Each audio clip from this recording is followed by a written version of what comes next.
Welcome to the Unveiling Shadows podcast.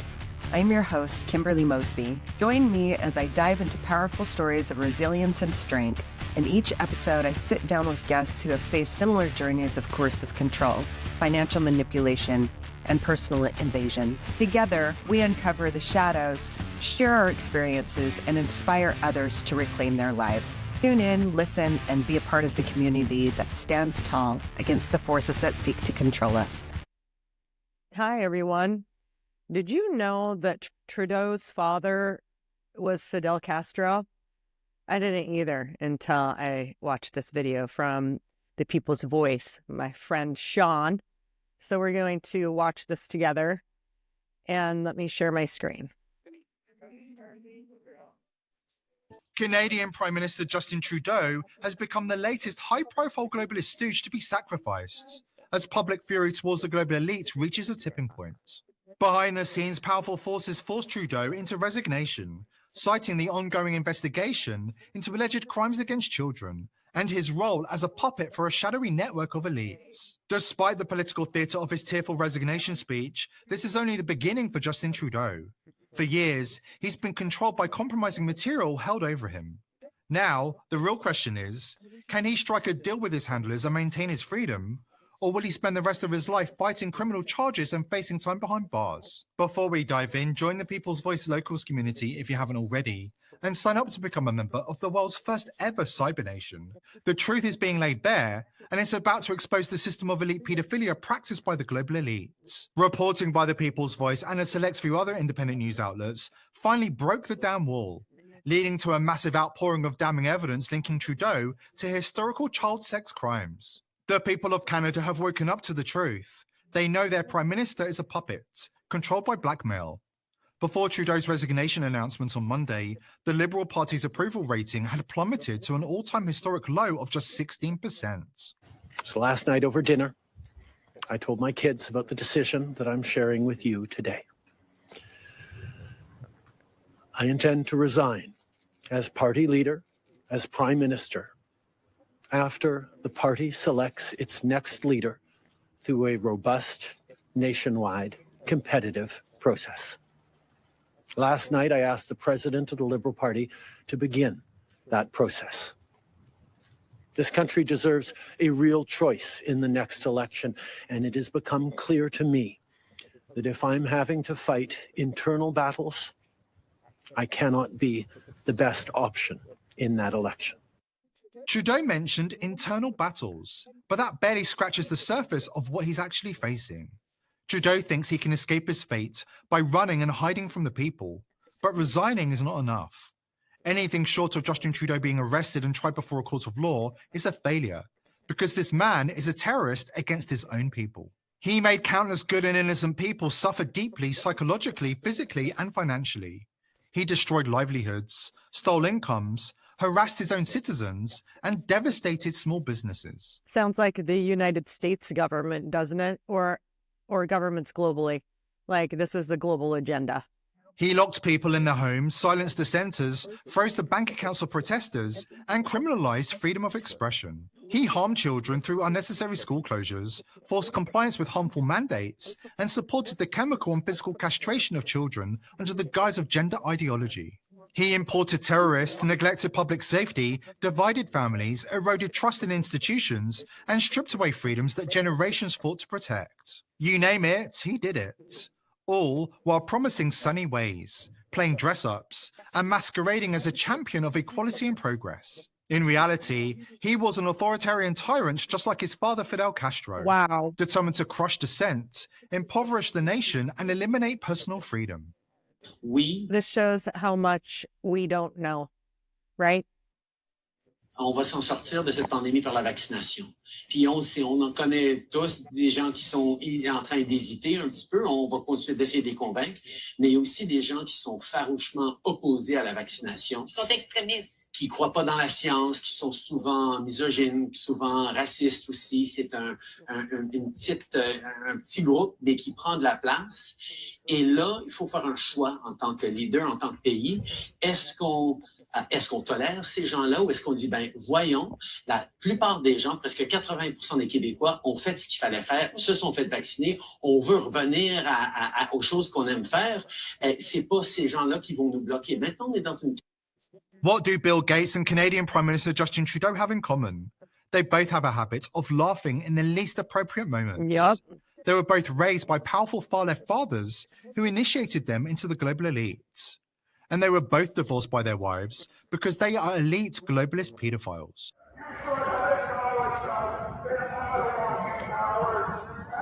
Leave the kids alone, you sick fuck. There is a paedophile ring operating at the highest levels in Canadian politics. Not the only political party it's functioning in. Skeletons in his closet of the most disturbing kind. Yes, Mr. Speaker, I was a high school teacher before getting into politics, and I'm having a little trouble remembering what exactly the job that the Leader of the Opposition had before getting into politics. Yes, and he left right in the middle of the semester, and I'm having trouble remembering why. Let's take a look at recent revelations by Carl Kemper, Justin Trudeau's half-brother, who revealed that the Canadian Prime Minister does not write his own speeches or tweets, but instead performs like a dancing monkey, reading scripts written for him by his globalist overlords. Trudeau is not speaking from his heart, insists his brother, who adds, blackmail is a very powerful tool. We've been saying for years that Klaus Schwab's World Economic Forum are penetrating governments and installing compromised puppet leaders. Ready for some proof you can share around? Sure. To anybody who's been blackmailed out there or, went to a white party, for example, and took a sip of a drink and got a little bit crazy and then, you're a little bit disconnected from reality and all of a sudden you find yourself participating in some sort of sick ritual and, oh, guess what? You find out later that, yeah, that was all recorded and now you need to do what we tell you to do. You're a victim. You're trapped. You may have consciously made that decision, but by giving in to the blackmail and continuing to do the orders and execute the tyranny of the extreme minority that seeks to rule through blackmail, coercion, deception, division,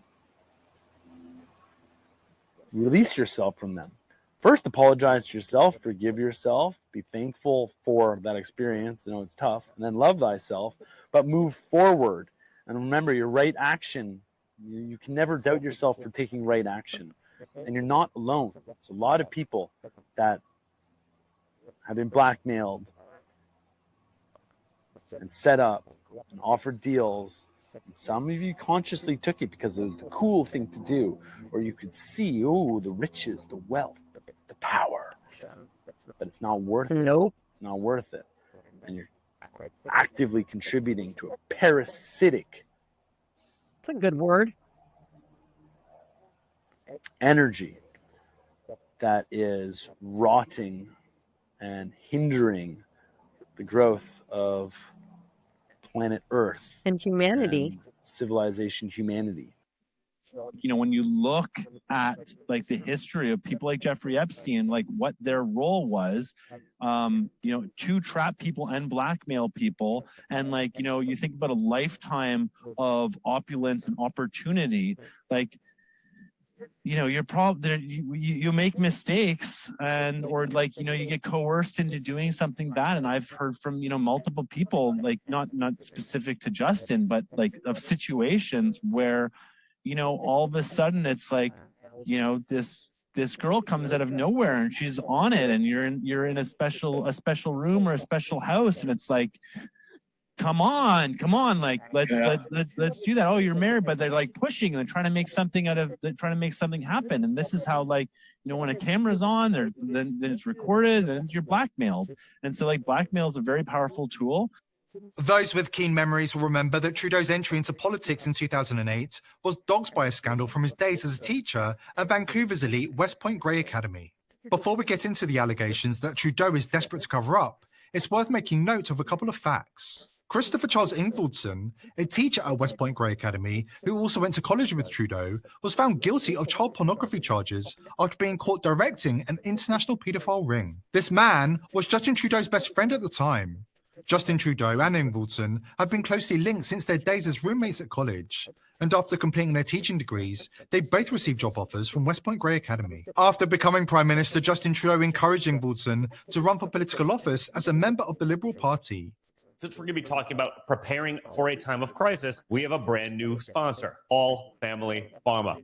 Ingvaldson announced his desire to be a Liberal MP candidate in the district of Vancouver Kingsway and developed a social media page announcing his plans to run. However, his arrest and subsequent imprisonment on child porn and paedophilia charges have ended any chance Ingvaldson had of entering politics, even in Trudeau's Liberal Canada. The revelation that Justin Trudeau's close friend is a paedophile has come as no surprise to Canadians who've been watching the Liberal Prime Minister closely, including the opposition leader. So why did Justin Trudeau leave his teaching job halfway through the school term?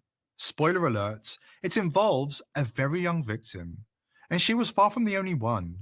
Justice is closing in on Trudeau, now entangled in the Diddy scandal, with his legacy poised to go up in flames like an effigy. Canadian media can't report on this story, but we can. We've got the details after this important word from our sponsor, Free Press. And most of the US media is controlled by three-letter agencies and the global elite. So Trudeau's victim's father spoke to the Buffalo Chronicle to reveal that she was much younger at the time of their relationship than was first thought. Some in the public discourse pegged the young girl at 17 years old. According to her father, this is a lie designed to protect Trudeau from being seen as a pervert and predator that he really is. She was much, much younger than that, the Canadian businessman told the Chronicle. He was not a party to the $2.25 million mutual non-disclosure, non-disparagement agreement that his daughter signed in exchange for her continued silence on October the 9th, 2008. The terms of that agreement prevent both the accuser and Trudeau from acknowledging any aspect of the relationship without triggering a 6 to 7 figure liquidated damages clause.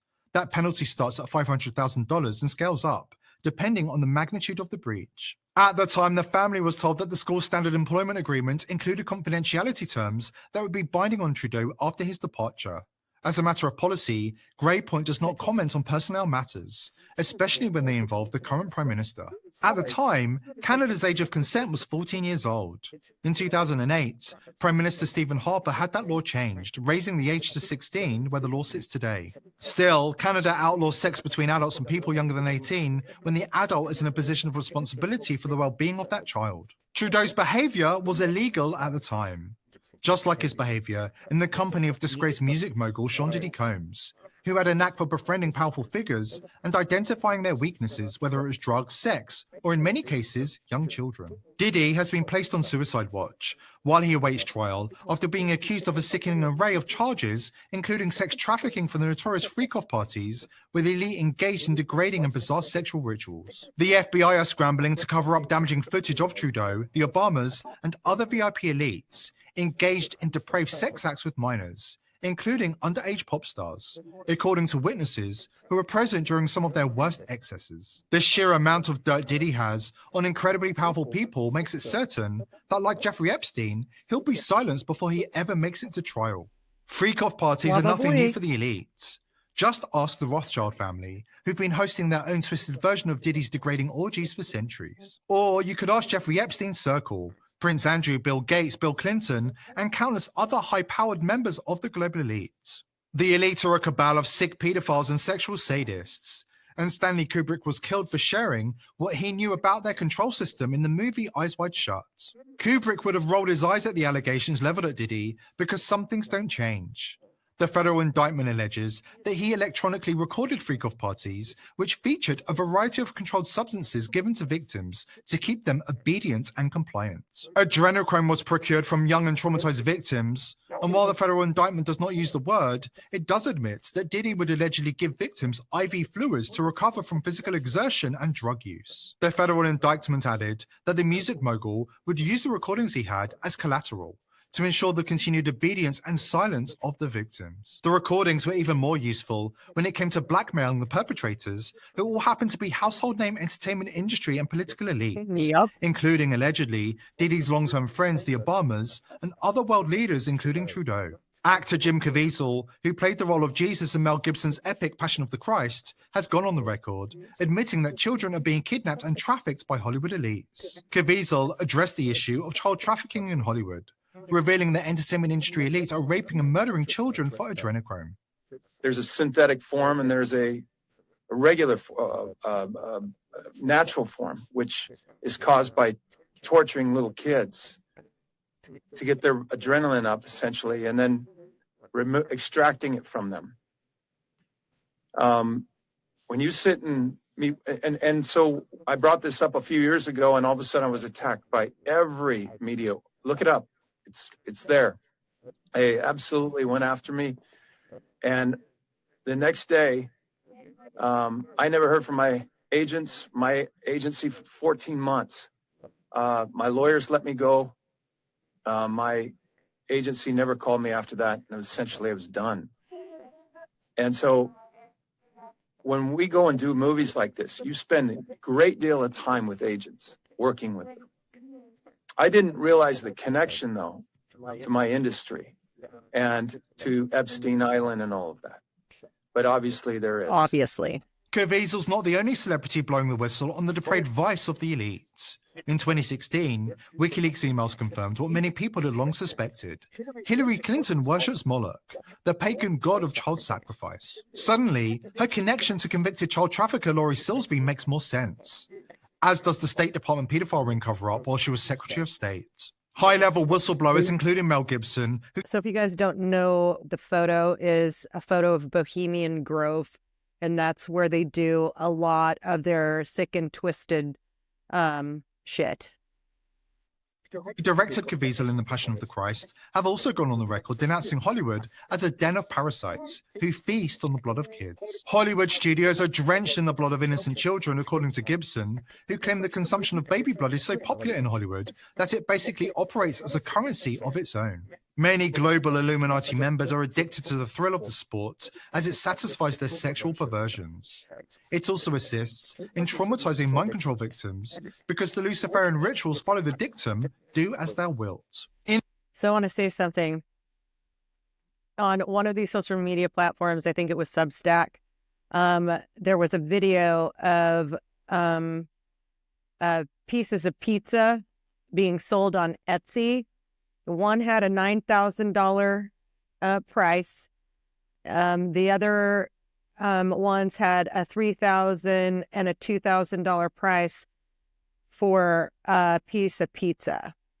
So the Pizzagate story, I'm going to guess, is probably real. And those pieces of pizza that they're buying on Etsy are probably children.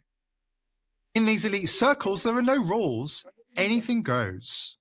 But the halcyon days are behind them. And the image of a weak, pale, tearful Justin Trudeau announcing his resignation is just the beginning of the justice that will be served to the elite figures who abuse their positions to make the lives of so many. Hopefully, Sean. Hopefully. People's voice, we're determined to continue exposing the crimes of the global elites, but we need your help. So see how much we don't know? You see how evil this stuff is? It's just disgusting. Welcome to the Unveiling Shadows podcast. I'm your host, Kimberly Mosby. Join me as I dive into powerful stories of resilience and strength. In each episode, I sit down with guests who have faced similar journeys of coercive control, financial manipulation, and personal invasion. Together, we uncover the shadows, share our experiences, and inspire others to reclaim their lives. Tune in, listen, and be a part of the community that stands tall against the forces that seek to control us.